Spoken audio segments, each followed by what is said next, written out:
Oh yeah, we've got a Fiat Scudo van. It's a 1600. It's a 9HU engine. It's like Citroen Peugeot based.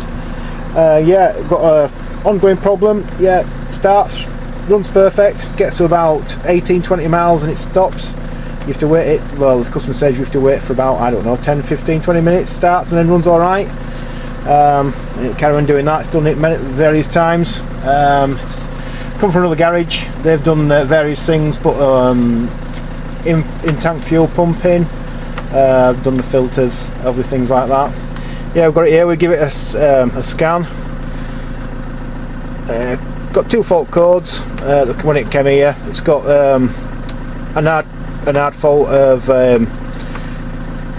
well, it could be a glow plug or a relay fault, but that's the one that we're looking at. The fuel pressure, the P13 intermittent. Just had a look, see what pulled out of VODB. Might as well, we've got it, same fault codes, and that one comes back every now and again as well. P00887. So just we'll have a look at see what happened on freeze frame data EODB. This is actually, let's run it down. Here we go. Engine speed 2,454. This is when it actually stopped, and when it put in the P13. Fuel pressure 102 bar. Obviously that's not enough to run it. So I thought I'd just give it a run. Have a look at a bit of live data. The top one's fuel pressure measured. That's the reference value, so fuel pressure target, and that's the that's how the ECU is driving the inlet metering valve. Looks about the same. So actually the fuel pressure measured is slightly higher than where it should be. We took it when it started playing up yesterday. We had a quick look at these faults here. This should be on idle, about 300 bar it should have been, and it was 300 bar, but these 4 spikes were actually going up to 1775 bar, which was max pressure.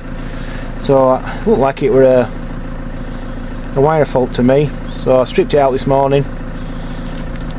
Yeah, so scope it. The scope's actually on now. We've got key on, nice spike, good reference value, 0.5 no pressure. Cranking, quite a nice cranking up to start. Looks like it's a decent pump, that bit anyway. Idle 300 bar, then revved it like full open throttle. It won't let you do that on station, this system. That little drop out there is a bit worrying. Apart from that, everything else looks alright. Foot off, back to idle, and then ignition off, and we've got a nice deterioration. So it's telling there's no sort of like leakage in the system. Everything looks alright. So we'll just have a quick look at live data now.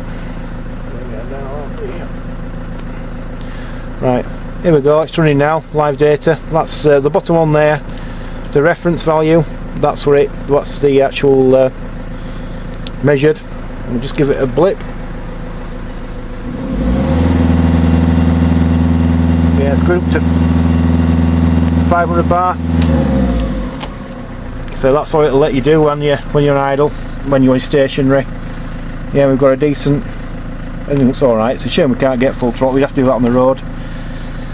Everything looks alright. It's put another fault code in actually. Just put a fault code in for a turbo sensor, by the look of it. Let's have a look, see what's going outside. Weather's a bit shite. There we go. Right, here these are wires. The wires go back onto the pressure sensor, which is about here where my finger is. Yeah, I've pulled them all out. I can't find a fault. They're not so good on wiring out, these vans. There's a P clamp about here and the sort of white wire on there, but I've checked them all through.